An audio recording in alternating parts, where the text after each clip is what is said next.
بسم اللہ الرحمن الرحیم۔ میں ہوں doctor Khan, career counsellor, guide, life coach, master trainer academic and administration.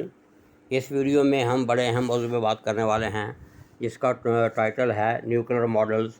Nuclear models جو ہیں وہ کیا ہوتے ہیں، ان کی کتنی قسمیں ہیں، اور نیوکلیر ماڈل جو ہیں ان کو بہترین طریقے سے کیسے استعمال کیا جاتا ہے۔ سٹائل میرا وہی ہوگا، پہلے میں پوری تفصیل بیان کر دوں گا، اس کے بعد کوئی سلائڈ کام کی ہوگی اس پہ میں آگے بڑھوں گا۔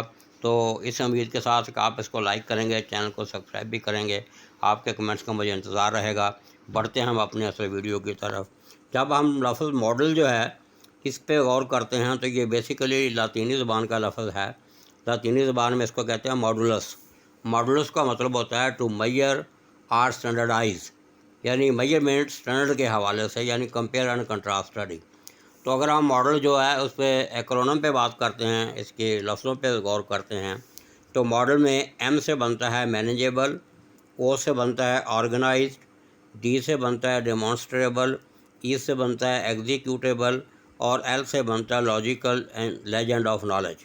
ماڈل ایک ایسا کمپوزیشن ہوتی ہے جو ویل آرگنائزڈ ہوتی ہے، مینیجیبل ہوتی ہے، ایگزیکیوٹیبل، ڈیمانسٹریبل ہوتی ہے، اور علم کا خزانہ ہوتی ہے۔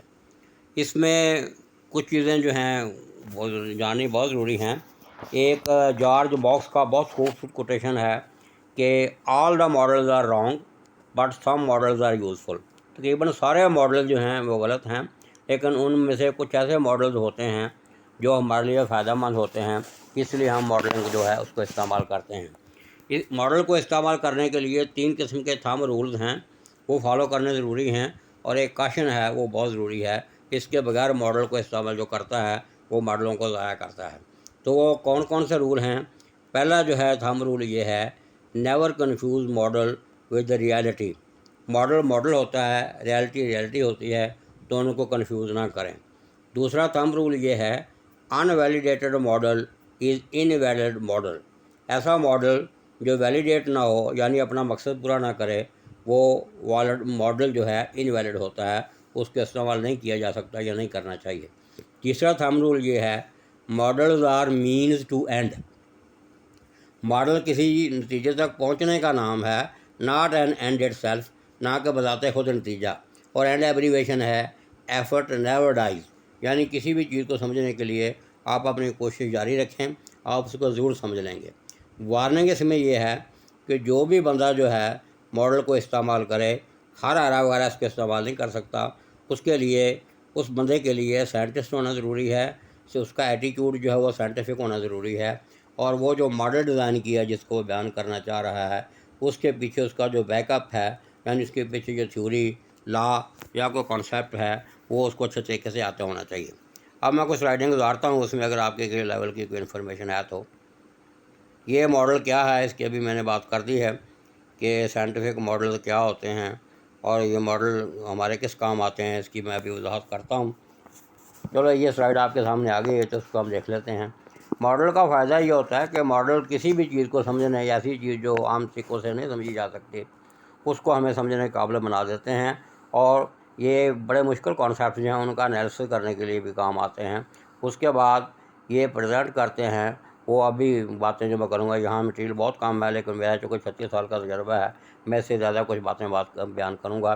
ماڈل عام طور پر ہم استعمال کرتے ہیں ایسی چیزوں کے لیے جو ٹو بگ ہوں یا ٹو سمال ہوں، یہ یہاں وضاحت کی گئی ہے، لیکن اس کے آگے اس نے وضاحت پراپر نہیں کی۔ اس کے علاوہ کس کس چیزوں کے لیے ہم ماڈلنگ استعمال کرتے ہیں؟ کمپلیکس اور کمپلیکیٹڈ، ایسی چیزیں جو کمپلیکس ہوں، کمپلیکیٹڈ ہوں، عام طریقوں سے ان کو سمجھایا یا بیان نہ کیا جا سکے، اور اس کے بعد ان کی جو ہے ایکسپلینیشن اور ان کی بڑی ٹیڈیس ہو، یعنی ایکسپلین کرنا ان کو بہت مشکل ہو، ہر بندہ ان کو نہ ایکسپلین کر سکے نہ سمجھ سکے، اور ٹائم کنزیومنگ ہو، اس پہ بڑا وقت جو ہے صرف کرنا پڑے، یا ایسی چیزیں جو ہیزرڈس ہوں ہیلتھ کے لیے اور ڈینجرس ہوں ہماری جان کے لیے، اور یا پھر ایسی چیزیں جو ڈو ناٹ ایگزسٹ، کائنات میں ان کا وجود ہی نہ ہو، یا ایسٹینگویشڈ، ناپید ہو چکی ہوں، تو ان کو سمجھانے کے لیے ماڈل کا سہارا لیا جاتا ہے، یا پھر ایسی چیزیں جو ریئر ہوں، نایاب ہوں، اور بیانڈ دا ریچ، اور یا سائنس کی پہنچ سے باہر ہوں۔ تو یہ یہاں صرف ایک ہی چیز لکھی تھی، یہ وضاحت میں ضروری سمجھتا تھا۔ اس کے بعد نیچے جو لائن لکھی ہوئی ہے وہ سب سے بڑی ضروری ہے کہ ماڈل کا فائدہ یہ ہوتا ہے کہ وہ کیا کرتے ہیں، پریزنٹ سچویشن جو ہے اس کو وہ ایکسپلین کرتے ہیں ماضی کو ذہن میں رکھ کر، اور فیوچر کی پریڈکشن کر دیتے ہیں۔ یہ ماڈل کا بہت بڑا فائدہ ہے۔ اس کے بعد ماڈل جو ہیں وہ ٹیکنیکس جو استعمال کرتے ہیں وہ اس کو میں کہتا ہوں سر ٹیکنیک، CER۔ سی سے بنتا ہے کلیم، ای سے بنتا ہے ایویڈنس، اور آر سے بنتا ہے ریزننگ۔ ماڈل جو ہیں وہ ڈاٹا جو ان کے پاس آتا ہے، یعنی فیکٹس فگر جو ہوتی ہیں، ان کی بنیاد پہ وہ جو سوال، جو کنسیپٹ ہوتا ہے ماڈل کے پیچھے، اس کا وہ جواب دیتے ہیں، اور نہ صرف جواب دیتے ہیں بلکہ سوال اور جواب جو ہے ان کے درمیان ایک لاجیکل کنیکشن جو ہے وہ بھی جوڑ دیتے ہیں۔ تو یہ ماڈل کی بہت بڑا فائدہ یا خوبی ہے۔ اس کے بعد یہ آپ کے سامنے جو سلائیڈ آ رہی ہے، ماڈل کی بہت ساری قسمیں ہیں، لیکن 3 قسمیں جو ہیں ان سے ہمیں زیادہ واسطہ پڑتا ہے۔ وہ ان میں سب سے پہلے ہے فزیکل ماڈل۔ ایسی چیزیں، ایسے ماڈل جو ان چیزوں کے بارے میں بنایا جائیں جن کو ہم دیکھ سکتے ہیں یا ٹچ کر سکتے ہیں۔ یہ موسٹلی 2 ڈائمینشنل یا 3 ڈائمینشنل ہوتے ہیں، اور یہ موسٹلی مائکروسکوپک ورلڈ کو ڈیل کرتے ہیں۔ ان میں جو ایک چیز یاد رکھنی چاہیے، یہ اس کی لمیٹیشن یہ ہے کہ یہ ریئرلی ورک نہیں کرتے ایسے جیسے اوریجنل چیزیں کام کرتی ہیں، بٹ لکس لائک سملر، لیکن اس سے ملتا جلتا کام کرتے ہیں، جس سے ہمیں گیس کرنا پڑتا ہے کہ اوریجنل چیز ایسے کام کرتی ہوگی۔ اس کے بعد دوسری قسم جو ہمیں ماڈلز کی ملتی ہے، یہ سلائیڈ آپ کے سامنے ہے، وہ ہے میتھمیٹیکل ماڈلز۔ اور یہ میتھمیٹیکل ماڈل جو ہیں یہ بیس کرتے ہیں ڈیٹاز پہ، فیکٹس اینڈ فگرز پہ، میتھمیٹیکل ایکویشنز پہ، تھیوریز پہ، تھیورمز پہ، اور لاز پہ۔ ان کی جو سب سے بڑی خامی یا خوبی یہ ہے کہ اس مائنڈ ماڈل کی اتھینٹکسٹی جو ہے وہ ڈپینڈ کرتی ہے ڈیٹا کی کوالٹی پہ، یعنی آپ کی ان پٹ کس قسم کی ہے، اور دوسری یہ چیز پہ ڈپینڈ کرتی ہے کمپیٹنسی آف دا آپریٹر، کہ جو بندہ اس ماڈل کو آپریٹ کر رہا ہے یا استعمال کر رہا ہے اس کا کمپیٹنسی لیول کیا ہے، کیونکہ ان میں موسٹلی ہمیں کمپیوٹر سائمولیشن کا سہارا لینا پڑتا ہے۔ تیسری قسم جو ماڈل کی ہمارے سامنے آتی ہے اس کو ہم کہتے ہیں کانسیپچول ماڈلز۔ اور کانسیپچول ماڈل جو ہیں یہ موسٹلی ڈرائنگ پہ، ڈائیگرام پہ، میپس پہ، ٹریز پہ، فلو چارٹ پہ، اور ایسی چیزوں کی یہ چیزیں drawing, diagram, map, flow chart یا ٹری بنائے جاتے ہیں جو بہت کمپلیکس ہوں، کمپلیکیٹڈ ہوں، اور ایسے پروسیس جو کمپلیکس اور کمپلیکیٹڈ کے زمرے میں آتے ہوں، اور ان کی ورکنگ کنڈیشن جو ہے ان کو سمجھنا اتنا آسان نہ ہو۔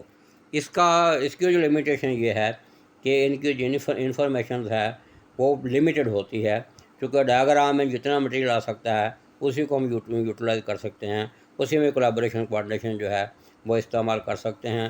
اور دوسرا اس کا نقصان یہ ہے کہ یہ صرف 2 ڈائمینشنز ہوتے ہیں۔ اب اس میں ماڈل میں جو سب سے اہم چیز ہے اس کو ہم کہتے ہیں اوکاس ریزر۔ یہ اوکاس ریزر جو ہے، اوکاس بندے کا نام ہے، یہ انگریزی کا فلاسفر تھا اور مونک تھا، اس نے یہ آئیڈیا دیا تھا۔ اور آئیڈیا کیا ہے کہ اگر 2 یا 2 سے زیادہ ماڈل جو ہیں وہ ایک ہی قسم کے رزلٹ دے رہے ہوں، یعنی ایک ہی قسم کی پریڈکشن کر رہے ہوں، تو آپ کو کیا کرنا چاہیے، آپ کو ان میں جو سب سے سمپل ماڈل ہے اس کو پریفر کرنا چاہیے۔ اس کی وجہ وہ بتا رہا ہے، اس کو وہ کہہ رہا ہے لا آف اکانومی۔